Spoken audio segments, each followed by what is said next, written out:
For over 100 years, this book has defeated everyone who's tried to read it. Not because it's written in a rare language, not because the handwriting is bad, but because, as far as anyone can prove, nobody currently alive has ever understood a single sentence of it. It's called the Voynich Manuscript. It's 240 pages long. It's covered in botanical drawings of plants that don't exist, star charts of constellations nobody recognizes, and dozens of naked women bathing in green pools connected by tubes and pipes. And every few years, someone announces they finally cracked it.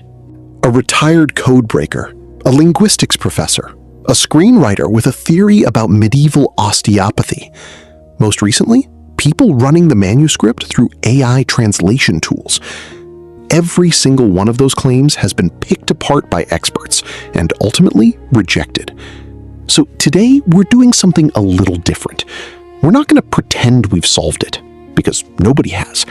Instead, we're going to walk through exactly what's in this book, why it's so hard to crack, and every serious attempt to decode it. So by the end, you'll understand this mystery better than 99% of the headlines you've seen about it. Let's get into it. Chapter 1. What is the Voynich Manuscript? The Voynich Manuscript is a handwritten codex, meaning a bound book, not a scroll, currently held at Yale University's Beinecke Rare Book and Manuscript Library, where you can actually view a full digital scan for free. It's roughly 240 pages, though the original was likely longer. Some pages are missing, and a few fold-out pages are much larger than the rest, containing what look like star charts or diagrams. The entire text, thousands of words across hundreds of pages, is written in an unknown writing system. It's not Latin, it's not Greek, it's not any known alphabet. Scholars now call this script Voynichese, and nobody has proven what sounds, if any, the characters represent. Alongside the text are elaborate illustrations, which researchers use to divide the manuscript into rough sections. A herbal section, with drawings of plants, most of which don't match any real, identifiable species. An astronomical section, with circular diagrams resembling star charts or zodiac wheels. A biological section, sometimes called the balneological section, full of small, nude female figures in pools and tubs, connected by elaborate networks of pipes. A pharmaceutical section, showing labeled jars and plant parts, similar to a medieval apothecary text. And a final section of dense, unillustrated text arranged in what look like short paragraphs or recipes. That structure is actually one of the most tantalizing things about the manuscript. It looks exactly like a real medieval reference book, a book someone was meant to actually use. It's not random scribbling. It has organization, sections, illustrations that support the text. That's part of why so many people have refused to believe it's meaningless. Chapter 2. Who was Wilfrid Voynich? The book takes its name from Wilfrid Voynich, a Polish-Lithuanian antique book dealer who acquired the manuscript in 1912. Voynich bought a collection of old manuscripts from the Jesuit college Villa Mondragone near Rome, and this strange, illustrated, unreadable book was among them. He spent much of the rest of his life trying to figure out what it was and trying to get scholars to decode it, and frankly, promoting it heavily, since a decoded medieval mystery book would have been worth a fortune to a rare book dealer. A letter found tucked inside the manuscript, dated 1665, shows it once belonged to George Barish, an alchemist in Prague, who described it as a mysterious book he couldn't read either, meaning by the 1600s, this was already considered an unsolved puzzle. For a long time, some suspected Voynich himself might have forged the manuscript to sell it. That theory took a serious hit once scientists were able to date the material directly, which brings us to the actual science. Chapter 3. The Science. Carbon Dating and Ink Analysis. In 2009, researchers at the University of Arizona radiocarbon dated the manuscript's vellum, the calfskin pages it's written on. The result? The vellum dates to between 1404 and 1438 with high confidence. That's roughly 500 years before Wilfrid Voynich was even born, which rules him out as the forger. Later chemical analysis of the ink found it was consistent with materials available in that time period.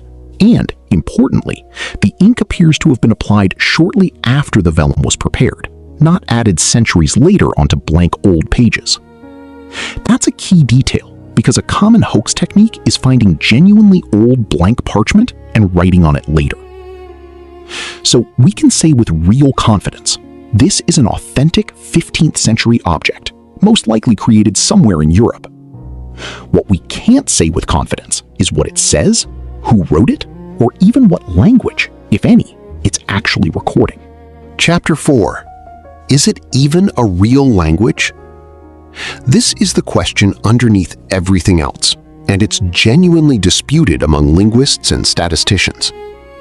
When researchers analyze Voynichese statistically, looking at how often certain words repeat, how letters combine, word length patterns, they find it behaves unlike most known languages in some ways, but like real language in others.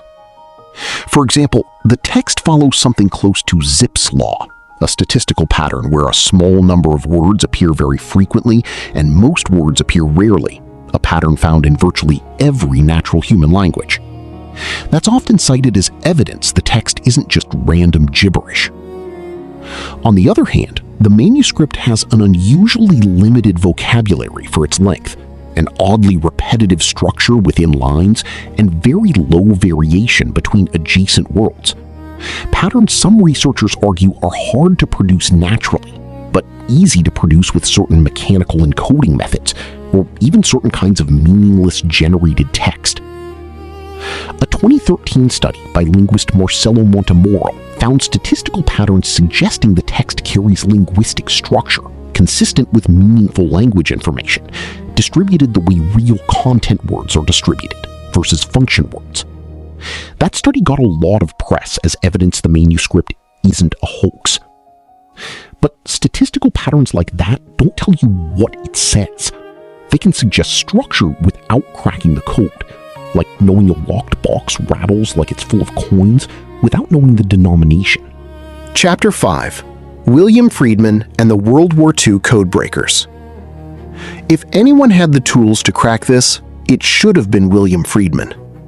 Friedman was one of the most accomplished cryptanalysts in American history. He led code-breaking efforts for the U.S. Army and was central to cracking Japanese diplomatic codes during World War II. In his spare time, for decades, he obsessively studied the Voynich Manuscript with a team of fellow codebreakers. His conclusion, after all that effort? He came to suspect the manuscript might be written in an artificial or constructed language, some kind of philosophical language project, centuries before people like John Wilkins formally attempted such things in the 1600s. He never cracked it. Neither did the NSA's founding cryptographers, several of whom also took a pass at it. If the people who broke Axis military codes in wartime couldn't solve this, that tells you something about the nature of the problem. Chapter 6. The Hoax Theory. Gordon Rugg. In 2003, a researcher named Gordon Rugg proposed something that reframed the entire debate. What if the manuscript isn't a language at all? What if it's meaningless text, deliberately generated to look like a language? Rugg demonstrated that using a simple 16th century encryption tool called a Cardan grill, a table of syllable-like word fragments combined using a moving grid, he could generate pages of nonsense text that mimicked several statistical properties of Voynichese, including its odd word length patterns and repetition. His argument? The manuscript could have been a hoax, produced quickly by a con artist to sell to a wealthy buyer as a mysterious ancient book of secrets, a documented practice in the medieval and Renaissance antique trade. Critics of Rugg's theory point out that generating text with some similar statistical properties isn't the same as proving the actual manuscript was made that way, and some later linguistic patterns found in the manuscript are harder to explain through his method. But the hoax theory remains one of the most credible, seriously discussed alternatives in academic circles, not because anyone's proven it, but because no one's been able to rule it out either. Chapter 7. Nicholas Gibbs and the 2017 Solved headlines. In September 2017, Headlines everywhere, including major news outlets, declared the Voynich Manuscript solved. The claim came from Nicholas Gibbs, a writer and researcher who published an article in the Times Literary Supplement arguing the manuscript was a women's medical and herbal reference guide written using abbreviated medieval Latin, and that the unknown script was actually a system of standard Latin abbreviations used by scribes at the time. Within days, medieval manuscript scholars tore the theory apart. Specialists pointed out that Gibbs's supposed Latin abbreviations didn't actually produce coherent grammatical Latin when applied to the text, and that his method could be used to force almost any sequence of Voynich characters into some string of Latin abbreviations, meaning it wasn't actually decoding anything, just pattern matching after the fact. Medievalist Lisa Fagan Davis, one of the most respected voices in this field, publicly and specifically explained why the translation didn't hold up under scrutiny. The story is a textbook case of a claim getting massive press coverage before it survived a single round of expert review. Chapter 8. Stephen Bax and the Plant Name Theory. A more cautious and more respected attempt came from Stephen Bax, a professor of applied linguistics, in 2014. Bax didn't claim to have translated the whole manuscript. Instead, he proposed proto-decodings for about 10 words, mostly plant and star names, by comparing Voynich illustrations to identifiable plants and cross-referencing with known medieval naming conventions in Arabic, Hebrew, and other languages of the period. Bax's approach was more methodologically careful than most, and he was explicit that this was a starting point, not a solution. He even invited other researchers to build on or challenge his work before he passed away in 2017. The problem? His proposed word-to-sound mappings haven't been independently confirmed, and applying them consistently across the rest of the manuscript hasn't produced coherent, readable text. It remains an interesting hypothesis rather than an accepted decoding. Chapter 9. Gerard Cheshire and the Proto-Romance Claim. In 2019, another wave of solved headlines hit, this time from Gerard Cheshire, a research associate at the University of Bristol. Cheshire claimed the manuscript was written in a lost Proto-Romance language, an ancestor of modern Romance languages like Spanish, Italian, and French, and that he had translated substantial portions, including a passage he claimed described a volcanic eruption near the island of Volcano in Italy. The University of Bristol itself distanced itself from the claim shortly after publication. Linguists, including specialists in Romance language history, publicly criticized the paper, arguing Cheshire's translation method could be used to derive almost any desired meaning from the text, and that his proposed Proto-Romance language didn't match known linguistic evidence of how Romance languages actually developed. The journal that published the study faced criticism for its peer review process on this piece. This is a recurring pattern you'll notice throughout the manuscript's history. A claim generates press coverage faster than the academic community can respond to it, and by the time experts weigh in, the solved headline has already reached millions of people. Chapter 10. The AI Translation Claims. More recently, as large language models and AI translation tools became widely available, a new wave of amateur decodings emerged, people feeding photos or transcriptions of Voynicians into AI systems and publishing the outputs as translations. These attempts run into an important structural problem. AI language and translation tools are built to produce fluent, plausible-sounding text based on patterns in known languages. When you feed them an unknown script, they don't have a verified ground truth to translate from. So whatever output comes back is essentially the model guessing at a plausible reconstruction, not a genuine decode of the original writing system. None of these AI-driven claims have been validated by cryptographers or linguists, and most fall apart the same way Gibbs and Cheshire's theories did. The translation doesn't hold up when checked against the actual internal consistency of the text. So, will it ever be solved? Here's the honest state of the research as of today. We know the manuscript is a genuine 15th century object. We know it has real structural and statistical patterns consistent with, but not proof of, meaningful language. We know some of history's best codebreakers failed to crack it. And we know that at least one credible, testable alternative, that it's an elaborate, meaningless hoax, has never been fully ruled out. Every solved claim of the last decade has shared the same flaw. It explains a handful of words or a single passage, then fails to produce a consistent, verifiable, complete translation that other experts can check and reproduce.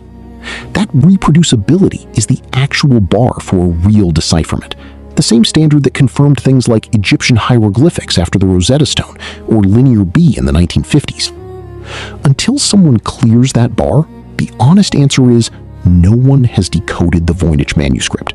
It remains one of the very few documented mysteries in the world where the object is unquestionably real and the puzzle is unquestionably still open. Maybe that's the most interesting thing about it. In a world where nearly everything gets explained eventually, this one book has quietly outlasted every attempt for over 600 years. If a real breakthrough ever happens, it won't come from a headline. It'll come from a translation that any linguist in the world can test against the full manuscript and get the same result. Until then, the book sits in a climate-controlled vault at Yale, fully digitized, free for anyone to study. If you want to look at the actual pages yourself, the Voynichese Library's full scan is linked in the description. It's genuinely worth spending 10 minutes scrolling through. If you enjoyed this, subscribe for more deep dives into real unsolved mysteries, the kind where we tell you what's actually known, not just what gets clicks.